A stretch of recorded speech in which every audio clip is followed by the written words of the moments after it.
Good evening from Rocky Mountain PBS. I'm Cynthia Hessin. This is Colorado State of Mind. On our minds tonight, the bipartisan immigration reform bill introduced last week by the so-called Gang of 8 U.S. senators, 4 Republicans and 4 Democrats, including Michael Bennet of Colorado. The senators spent months forging a bill that they believe both parties should be able to agree on. But of course, now that the issue is on the front burner again, there is plenty of disagreement in the public square. We're talking about it tonight with Denver immigration attorney Robert Heiserman, who founded the Colorado chapter of the American Immigration Lawyers Association, also served on the national AILA board. Tom Tancredo, the former congressman representing Colorado, who founded the Congressional Immigration Reform Caucus 14 years ago while he was in Washington.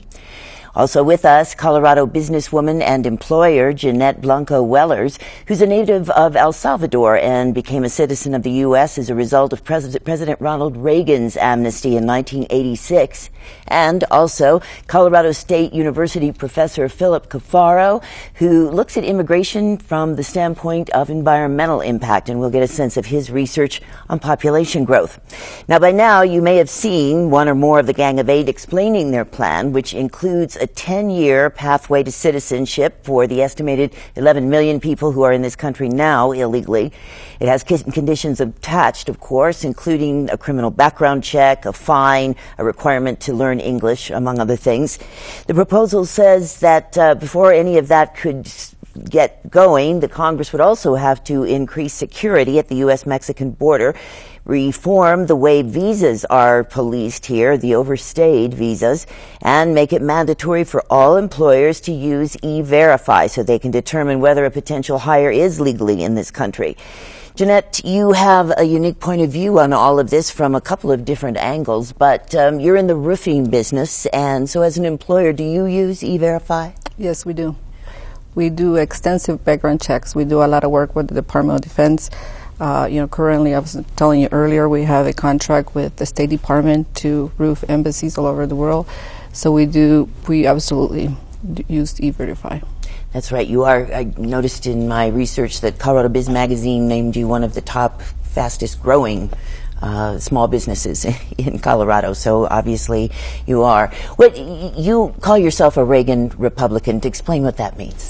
Well, I think it had to do because I became a citizen under the amnesty. So I am a Republican, but I do believe in immigration, and partly it's because I did live in the illegal community when I was a kid. I worked in the fields with these people. I know, in like any community, there's good and bad. But the people I knew were hard workers, kids went to school, they have the same family values the Republicans have. One of the things he and I were talking earlier was that true immigrants, first and second generation, are truly very conservative. And this is one thing I think that Republicans forget to see. That if you're talking about votes, I'm not running for office, so I don't care. But these people are conservative. I don't think they know it because it's all in immigration. So they get these bad ideas about this is a party for the rich, and they hate immigrants, and I don't think that's the case. I know you disagree with that, Tom Tancredo, because certainly not the last part. No, right, but nobody hates immigrants that I know of, anyway. But you do disagree with allowing more of them to come in or giving them a pathway to citizenship. Pathway to citizenship is a big problem, but something Jeanette said that I have to take issue with, and that is that the folks who come and the folks who are here as immigrants, and not just Latino or Hispanic, are not conservative, not the way they vote, when they vote. And when they are polled, it's amazing. It's interesting because it's not inconsistent. 70-some% will vote Democrat. And when you ask them why, it's interesting because immigration is never brought up unless the pollster, him or herself, says, and do you think the most significant issues are blah, blah, blah, blah, blah, and immigration? It doesn't even register at all. I mean, they don't use it as one of the issues they care about. People, Latinos, Hispanics, and immigrants generally vote Democrat. Okay, but which is why this issue is where it is. It's got nothing to do with anything else. It is strictly politics. Okay, and they vote that's what I Democrat was for the gonna say. same reason that everybody else who votes for Democrats votes for Democrats.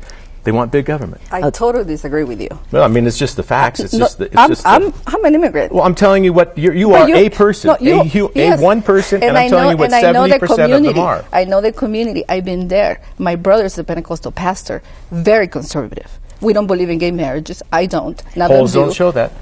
You know why? Because a lot of people on the right, they go over there and they talk about immigrants, they do this, and people don't see the other issues like family values, religion, which is truly what the Republicans should be focused on to get to the Hispanic community. let We me don't get there break 'cause in they don't and believe in it. get our other guests into the Really? conversation. Really? We'll come back That's to what it, they tell okay? pollsters. What can I tell you? Bob Heiserman, how do you look at this? I don't think it is about how they are going to vote in terms of the people who are looking at it. It's about people, in a lot of cases, reuniting with families. That reunion actually has some history. Long ago, the Bracero program brought in the field workers. When that program stopped, all of the concerns I've heard about population numbers and the early studies of environment could have been taken to the effect of the ending of the Bracero movement. And I've yet to see anybody connect any of that up to votes. I do see it connected in the proposed bill, and I think that's why it's bipartisan. The proposed bill takes all of those parents who were the workers, who came in illegally, whose families are now here, some of whom are U.S. citizens. Those people have to go, or they cannot go through the system at all. This bill says, okay, put them on a 10-year waiting list, give them a provisional status, forgive a lot of things, and these families will come together. That is the business model that I think makes a voter, because they will ultimately become a citizen. That's how we get the voters. And they will ultimately have the family together, which is a basic core value of immigration forever in our country. So what I guess my contribution to this is, the polls say many things. I've actually seen polls that put it slightly the other way on who votes, but I think that's for the professional politicians to work with. My idea is simply it's about time that the families that are broken apart by the failure to comply with law could be wavered back in and given a path to participate in a society. I think that's the business model that funds our protection for our environment, and I think it's the business model that creates voters. I want to explain that Philip Cafaro is a professor of philosophy at CSU, but also an environmentalist and a member of Progressives for Immigration Reform. But what does that mean to you? Well, to me it means two things. It means, number one, I'm concerned about a whole range of environmental issues that are made worse, made more difficult to deal with by population growth. And in the United States, population growth is primarily driven by immigration. So that's my reason for opposing this bill. I'd like to see us reduce immigration. I'm also very concerned with the fact that we have declining wages among poor Americans. We have stagnating wages for the majority of Americans over the past 2 decades. And that has a lot to do with flooded labor markets. It's kind of amazing to me that a Congress which has done very little to help American workers who are unemployed or dealing with stagnating wages is instead proposing to flood labor markets with a lot more workers. So you won't be eating any tomatoes then if all the immigrants go back? Well, only about 1.5% of immigrants in the United States work in agriculture, so I think it's a little bit of a red herring or a red tomato So to bring that who up. will be doing that though? Well, Who would be working on the hotels?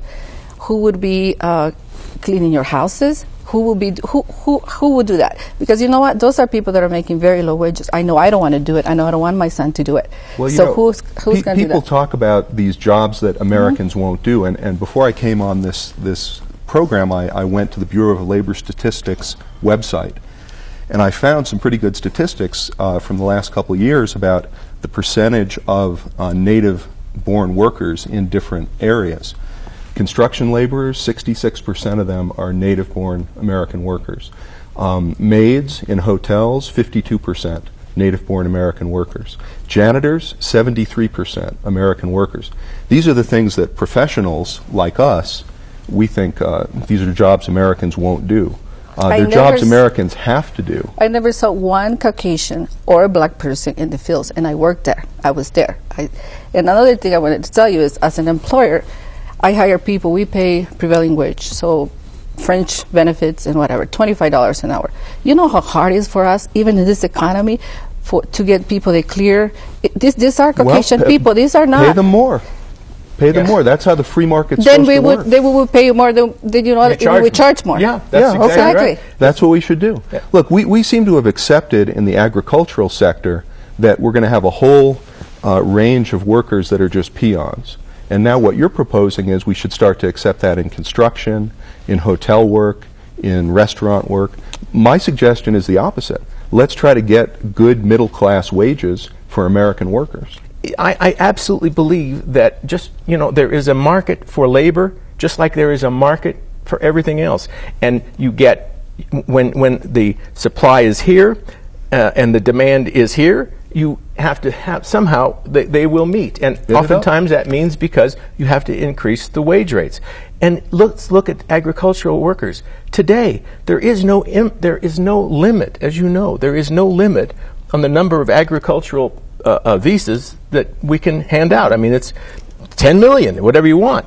It's free. There are no limits on ag workers. But we don't have many people working in that particular industry that are legal because, of course, nobody wants to pay what the legal one is demanding. If I may, sorry. On the proposed bill, there are limits. There are mechanisms to step compensation. So everything you've both said is in the proposed bill. That is the bipartisan bill that has the House counterpart being drafted now. So everything you just said is actually part of this. In fact, previously, the H-2A was involved with what was called an adverse effect wage rate, where we had to prove, if we were an agricultural employer, that we were not depressing wages. So this is old law. This goes back a long time ago. Do that. Well, look, you can have various proposals. I know there's a proposal to have a bureau that's going to look at prevailing wages and decide how many people to bring in based on that. But the reality is, most of what sets wages is going to be the market. And if you flood markets with workers, it's Econ 101. You're going to drive down wages. If you have a tight labor market, it's going to be better for workers. That same page you went to today has an update. And if you go to the Bureau of Labor Statistics, you'll see that their numbers match the numbers that have always been used to set the adverse effect wage rate. So this is all super regulated. All these numbers are price and market and labor controlled. To see a flood is to look back through these numbers and try to find it. Even after the Bracero movement was canceled, no one has any numbers that had actually changed anything. In fact, the real problem is Mexicans going home to see dying grandmothers and grandfathers.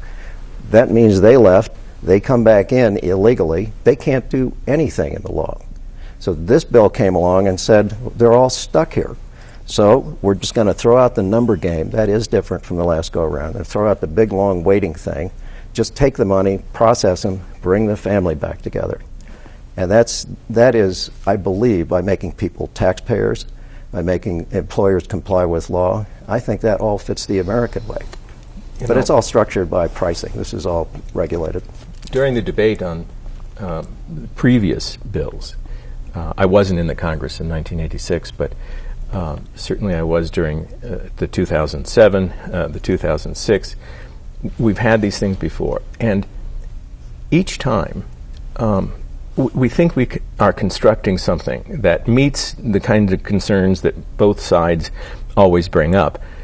The problem has always been, and it was in 1986, the bill itself looked great to everybody. It said employers were going, by God, we're going to crack down on employers. They're going to Mexico was going to help us control the border. We were going to secure the border. It went through the entire panoply of issues that we all were concerned about. It never worked.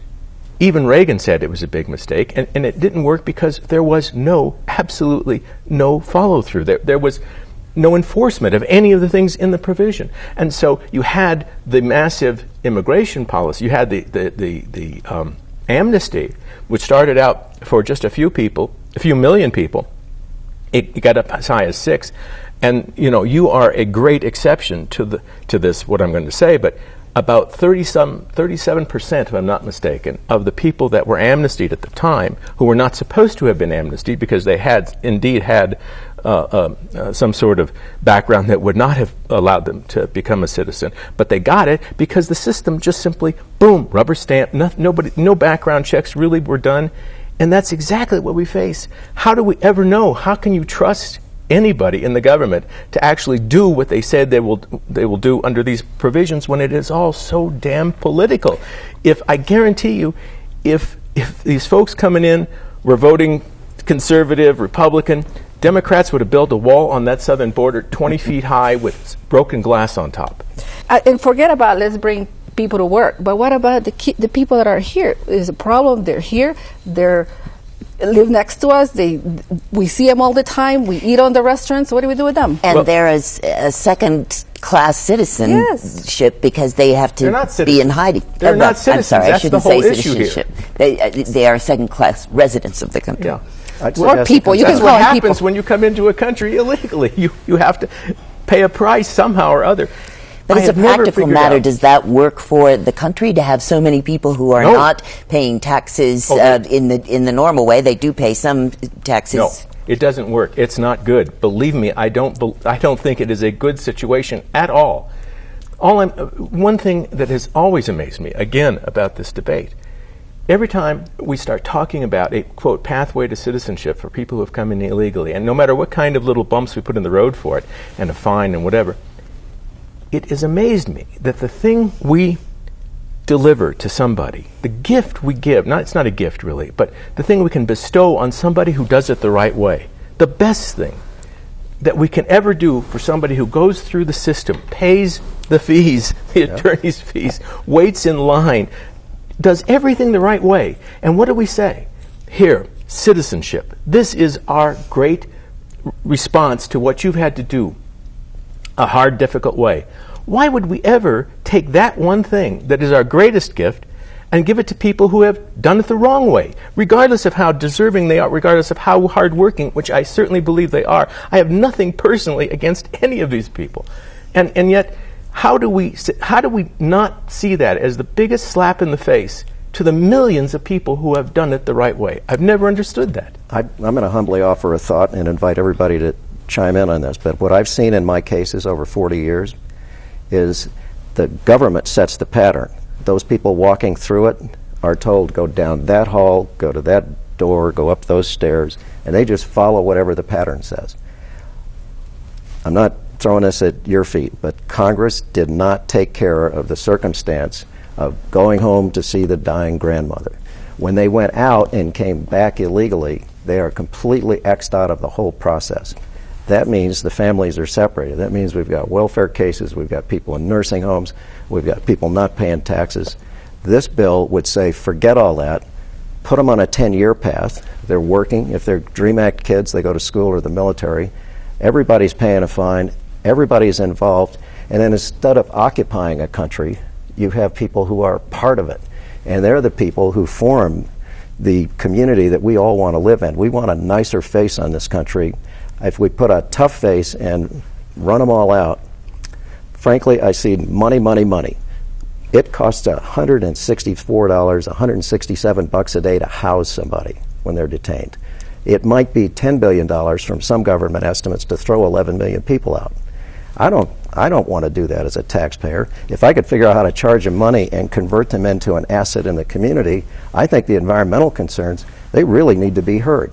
But I think we need a bigger community of taxpayers, people who are in the community and love the community and feel like they're part of it. If we have to excuse a bunch of people, do it as a fee in rather than a cost out. Well, look, this is an argument for not enforcing our immigration laws. What you're saying is we have a huge problem because millions of people have broken our immigration laws, and the way we're going to deal with this huge problem is we're going to say it's all right. Now, that's a wonderful temporary solution, perhaps, to that problem, but it's just going to incentivize more illegal immigration. And the most important thing, again, from my perspective, is it's saying we're not going to take control of the overall numbers of people we let into the country. We're not going to set a limit based on what's good for our own workers, very clearly. We're not going to set a limit based on what would actually stabilize our population and help us get a handle on our environmental problems. So we haven't even mentioned the fact that under this proposal, we would be boosting total annual immigration by somewhere between 500,000 and 1 million more people annually. Now, every 500,000 more people you let into the country annually into the United States will give you 75 million more people living in the United States in 2100.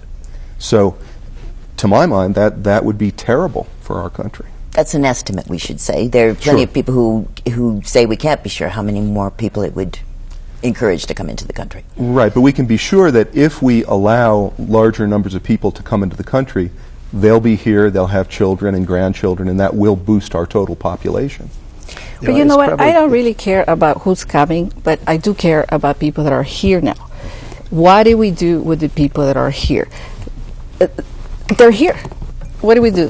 Throw them on the bus? Let's make a distinction between children who were brought here by their parents and maybe have never known any other country. I'd support citizenship for those children. Someone who came here at 25 and broke our laws repeatedly, they've been here maybe 5 years and they've made some money, but I don't think they have any right to be here, and I think they should be deported. As a practical matter, though, deporting 11 or so million people, that too is an estimate, it is not easily done. Well, you wouldn't go out to deport all 11 million people at once, but what you would do is have mandatory E-Verify for new hires. You'd dry up the jobs that are bringing people here, and over time, people would deport themselves or they would be deported by the government. But what's the magnet for people coming into this country illegally? It's primarily, not entirely, but certainly a huge percentage is economic. It's a job. They want a job. And who can blame them? I certainly don't. I mean, it's an absolutely rational decision, you know, to think, well, if I go, even if I have to break the law going in, first of all, nobody's going to, you know, who's going to really do anything about it? I know all of my relatives, and I know all kinds of people who are there, been there for years. It's not really anything I'm afraid of doing, breaking that law. And I can get a better job and make a better living. You know, hey, it's perfectly rational. If you break the magnet, if somehow you can do something about those employers, that's the biggest problem right there. I mean, if you actually can mandate, you first of all, mandate E-Verify for every single employer in this country, and then you do something we've never done before, really. You enforce it. I mean, that's the real key to it. You can have all these laws, you don't enforce it, what does it matter? Well, I'll be the first one to say I have not read all 844 pages of the Senate bill. I have read the summary 3 times. And in that bill is a required mandatory E-Verify. Exactly. But here's what they did that I think is so interesting. It's your point exactly, because I've heard you discuss this before, and I thought you were right before. I think you're right now. They can say mandatory E-Verify, but they actually have to do something with it. And the way they implemented mandatory E-Verify, all employers all across the board, with the exception of certain federal contractors, they said, okay, good faith effort. And they let them off the hook. But the enforcement is there. Here's what's also changed on security. There's a lot of concern about security. The technology since 9/11 has rocketed ahead. It is unbelievable. And as an immigration lawyer, I see what these people have to go through.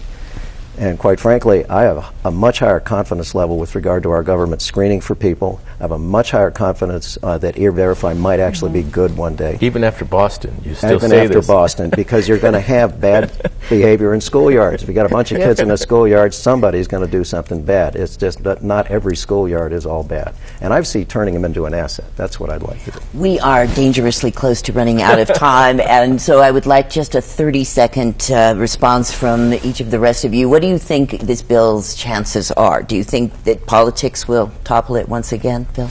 I don't know. I hope it does. At current immigration levels, we're on target to have 525 million people in the U.S. by 2100.